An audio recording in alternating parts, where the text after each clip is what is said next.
Welcome to Business Redefined. As always, I am Julian Amboko, and tonight we are focusing on the formal financial services lenders, particularly in the Sacco space, critical as far as extending facilities to the public are concerned. And we are privileged to have Dr. Hassan Gamaliel, who is the Chief Executive Officer of Stima Sacco. Welcome on set.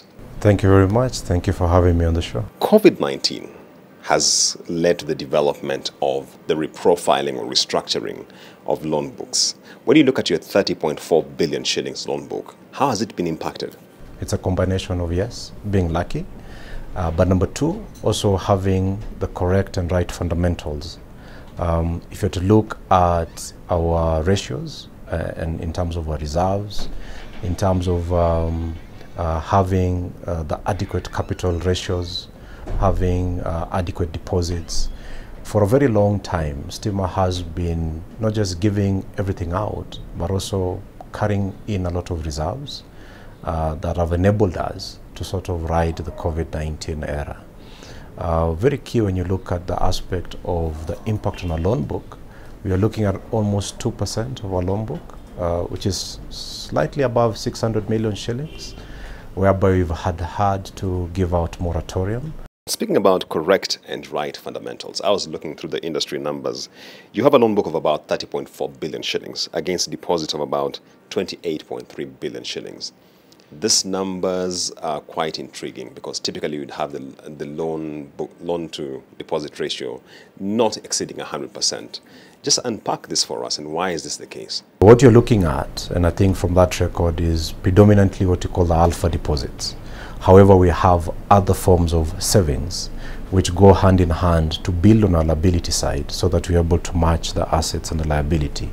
So very key as a deposit taking Sacco, we pretty much do anything a bank does. So if you were to come to Stima, you'd get something like a checkbook, you'll get a prime account, which is what we call a current account, you'd get savings account. So all of that, if you're to combine the kind of money we hold there, together with the share capital, because the uniqueness again of the Sacco model is that for you to be a customer, you must be a member. For you to be a member, a couple of things you pay. In Stima's case, you pay a registration fee of 500 bob, you pay share capital minimum of 25,000 shillings. If you're to combine all of that, I think our equity is about 6.4 billion Kenya shillings.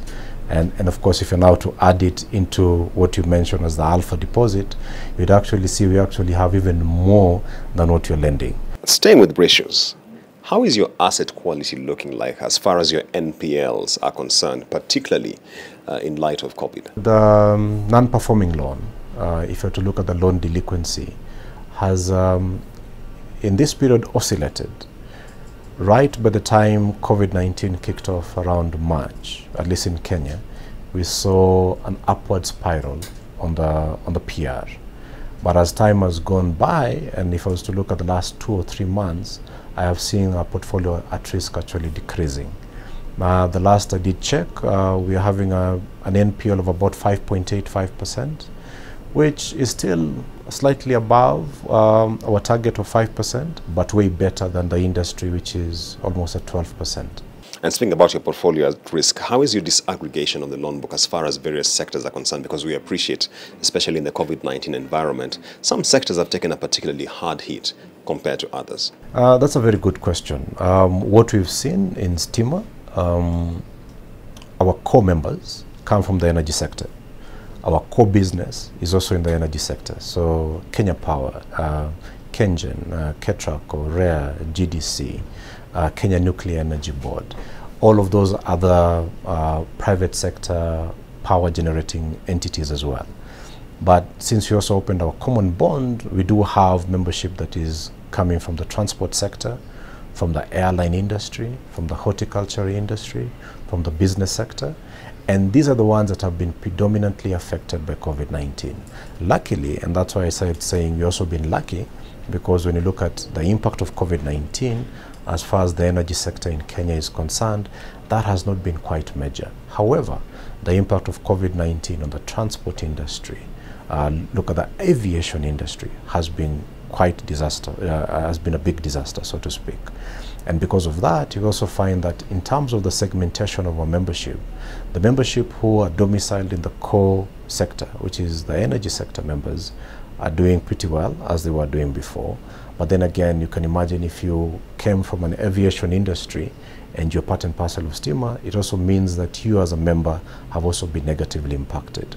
So when again we look at the total kind of loan book and we look at our revenue and where our revenue comes from, I'd say almost 85%, 90% comes from the energy sector. The remaining is what comes from the non-energy sector. And because of that, it also means that the impact on our loan book, the impact on our revenue has also been diminished, because it is not as if you have all your membership coming from an affected segment. So having that kind of mix has been sort of very good for Stima. Speaking about revenues and the hedging notwithstanding, the last 3 years have taught us that it's important for formal financial services players like yourselves to diversify away from interest income. How is this playing out for you? Diversification from interest income is a key requirement for any business, especially for us in the financial sector. At one time, I do remember Stima was generating almost 99% from interest income. We have seen a reduction in that. In the last few years, we have seen an increment in the transactional income. We are doing almost 6% this year, which is very good. Our target is to do almost 10% of that, having completely transactional income, which is non-interest based. So diversifying away from that is very key. And the key way to do that would be to move into things like the mobile platform, get more and more services away from people having to come to the branch, whereby they are coming to apply for a loan, but they're actually transacting. So how do you get people to transact? They don't need to physically come to a branch. They can be able to do that in a mobile platform, or through the internet, or through mobile money, whichever format that is there. So you would see quite a lot of investment in Stima around having a proper technological backbone to actually effect that, so that we're able now to increase our non-interest income. Going back to your loan book, and one of a few players you'll speak to in the formal financial services industry right now, their challenge is actually the opposite. They have a lot of liquidity, but because of the state of the market outside there isn't much appetite for the money that they have, and yet they're in the business of lending. Is this a challenge you're facing? I'd say it is a challenge any institution is facing this year, whereby you're having more money than you can lend. The way we have done it is to try and balance. One of the key things is that if you're to look at our target up to the end of the year, we are on track to do better than last year. Does that mean that we're going to achieve our targets for this year? No, it does not necessarily mean that. In fact, if you're to look at things like loan disbursement, I've just mentioned the aspect of moratorium. If you talk of a figure of about 700 million, that's almost 1 B that you've issued a moratorium on. What does that mean? It also means that these people are not borrowing from you. So like any other industry outside there, of course, there's an impact on us in terms of what we can be able to lend and not lend to our membership. What we've done in a very innovative way is to look at our products, which we have reviewed from last year up to this year, giving a longer time duration for our membership, looking at the ability of the member to repay, as opposed just to looking at the guarantorship model of lending. We are looking at other models whereby we can also be able to have a longer term funding. I know we'll have a deeper discussion probably around Kenya Mortgage Finance Company, getting longer term loans. Of course, there's always a tweak. There has to be a discussion as well around whether we have the assets and liabilities to match having a mortgage portfolio of 20 to 25 years. But as a Sacco and any other Sacco outside there, the key thing for us would be, are you able to get a good loan for a longer duration of time? If you're able to do that, then it does answer that question of liquidity. Because by giving out your money for longer, it means you're churning it less, but of course you're earning the income that comes with it, but on the same time you're actually lending, so you do not have that liquidity shortfall. Okay. Yeah. Looking at your peers, and by your peers I mean banks, one of the adaptive measures they've taken in light of COVID-19 is cash preservation, and many of them have shelved dividend payouts for this particular period. How are we looking like from a Sacco perspective, or should I say from Stima Sacco's perspective? There's a key difference between a bank. Welcome back to Business Redefined. Tonight we are having a conversation focusing on the Sacco movement, particularly on Stima Sacco, and we're privileged to have Dr. Hassan, the Chief Executive Officer. Welcome back on set. Asante, thank you. For a long time, the value proposition of Saccos was the price differential compared to banks. So when banks were charging about 20% in interest rates, we're getting 12% in Saccos. Ever since the rate caps, now the differential has been thinned out to about a percentage point. Do you still think you have a compelling case for lending out there? Our members are multi-banked. So the member who has an account in Stima, I cannot assume that you operate in a vacuum. They probably have a bank account elsewhere. They're probably in fintech. They're probably borrowing from one of those many other mobile platform providers. And because of that, we cannot solely argue on price. The key thing that we need to put, and our case that we put forward to our membership, is that yes, I mean, they are free as any Kenyan to have any access in any financial institution. And anyway, even when you talk about the cooperative sector, one of our key principles is voluntary entry and exit. So you cannot really force somebody to be your member. However, we can differentiate ourselves from any other provider. And I think that is where the key thing is going to be. This is where the game changer is. Sometime last year, during Ushirika Day, we had a conversation where the president gave a directive that the central bank should sit with SASRA and create an intermarket lending framework for Saccos, largely mirroring the interbank lending we have in the banking side. What do you think about this, and how far, if at all you know, are we with this? I'd say it has been a dream for Saccos for very, very many years. One of the key things we also don't have, we do not have an avenue whereby you can be able to borrow for those of us who are very liquid compared to those who might not be liquid. Yeah. So what that means is that Saccos are forced to go to the banking sector and borrow money at very high rates. So one of the key things that we are missing is actually that component of enabling Saccos borrow from one another over the night. And this is one of the key things that I know the regulator has been working on. There's something that the regulator has had a very good discussion with the Saccos around shared services and a shared platform that will enable us to really transact a bit better with one another. These are the kind of things that are happening in the developed countries that we as a nation are still mulling around it, still debating about it, but I'm sure that the process will move faster.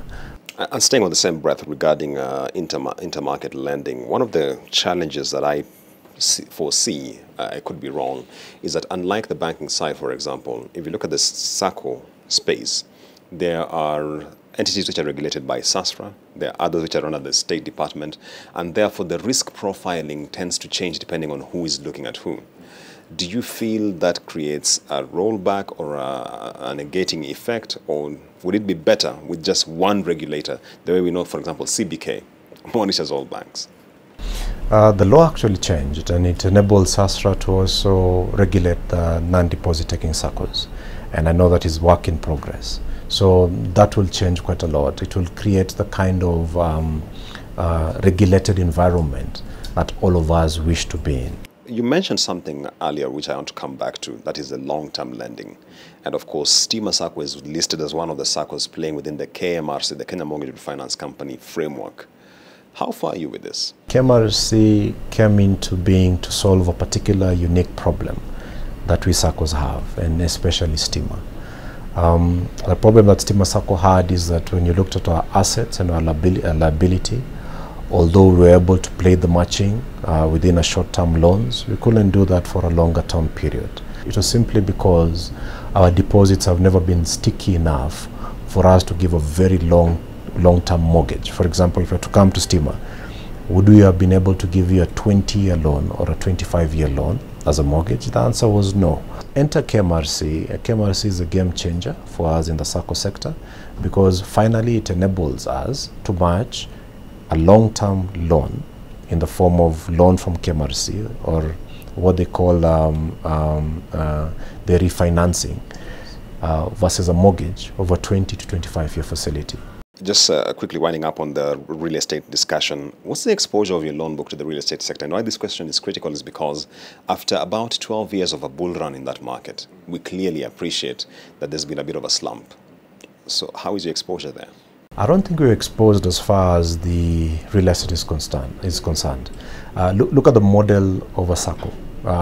As you come to borrow money from me, as a Kenyan, typically we are into incremental building.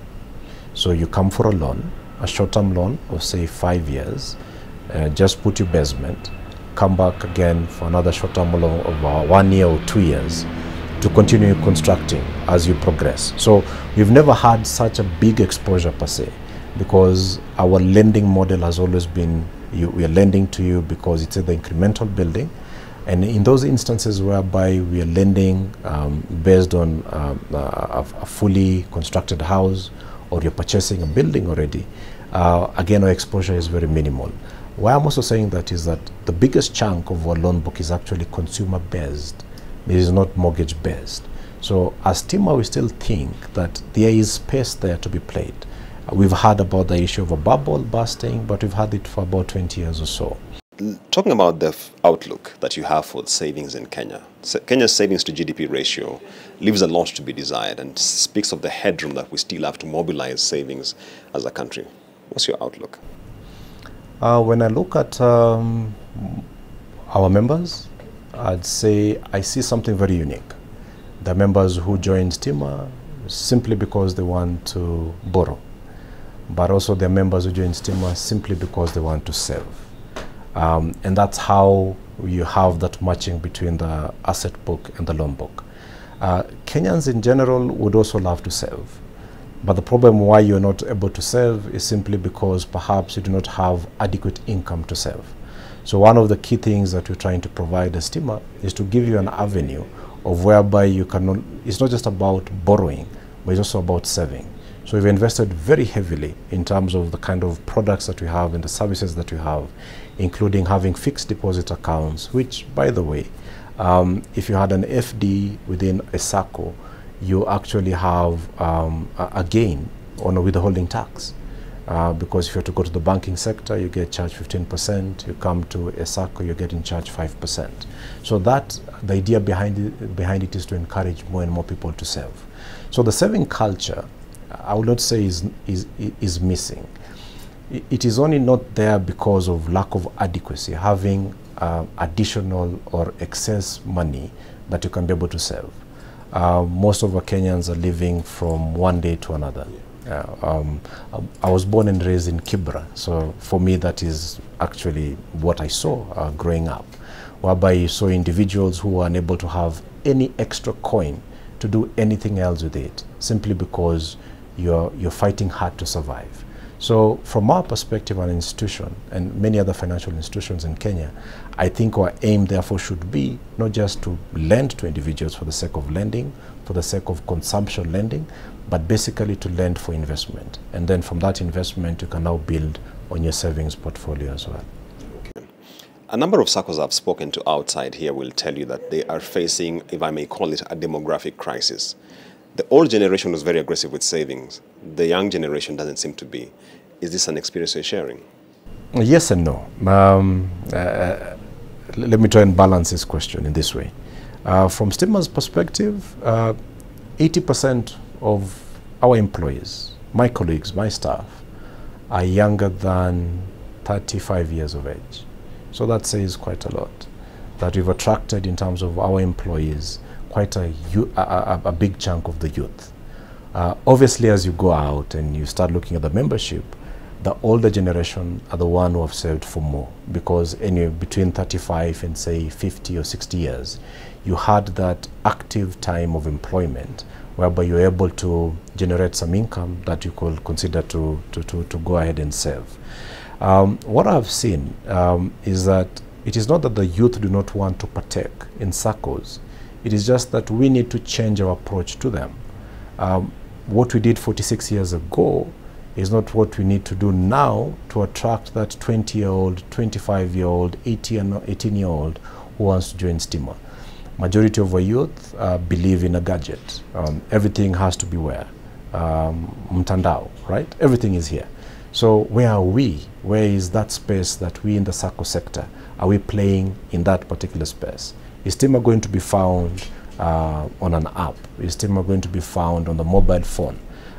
If the answer to that is yes, then probably you can be able to attract them more and more. So the idea here is not just to come up with a lot of physical branches, but to go outside there and try to get the youth to engage with them in a language they understand, and that language is based on mobile telephony and mobile technology. Dr. Hassan, my final question. There is a perception out here that the natural progression of a Sacco is to graduate into a bank. And for sure, we've seen a number of Saccos do this. Well, we know them, not to mention names.